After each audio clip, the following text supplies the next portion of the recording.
আমার এআই করা নুড ছবি তৃণমূল ছাত্র পরিষদেরই কিছু এরকম দাদারা তাদের জুনিয়রদের দেখাতো। এটা আমি হয়তো তোমার চ্যানেল প্রথমবার বলছি, আমি কিন্তু কোনোদিন অভিযোগ করিনি। কেন করব অভিযোগ? আমি হেরে গেছিলাম, আমি একা দাঁড়িয়েছিলাম, আমি একা ঘরের মধ্যে বসে কেঁদেছি, কিন্তু পরের দিন আমি গিয়ে আবার সম্মুখীন হয়েছি এরকম বিভিন্ন দাদাদের।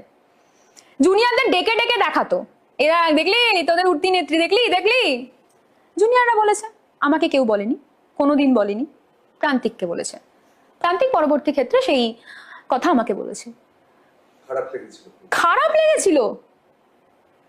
লেগেছিল সব ধরে তো আমি এখানে ব্যবহারই করবো না।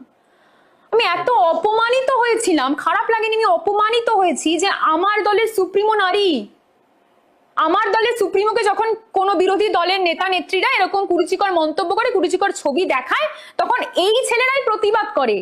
সেই ছেলেরা তার দলের একজন মহিলা কর্মীর সঙ্গে, মহিলা কর্মীর যোগ্যতাকে ঢেকে দেওয়ার জন্য, নামিয়ে দেওয়ার জন্য এআই করা নুড একে অপরের মোবাইলে পাচার করত। তাহলে তুমি যে বলছিলে না যে মানে তোমার সঙ্গে এটা হয়নি, সেন দৃষ্টিতে পড়নি, সেন দৃষ্টি নয়, কুরুচিকর দৃষ্টি, হীন ভাবনার দৃষ্টি। তাদের বাড়িতে মা বাবা আছে, তারা তাদের মায়েদের এরকম ছবি কি লোকের কাছে পাঠায় না বোনেদের এরকম ছবি লোকের কাছে পাঠায়?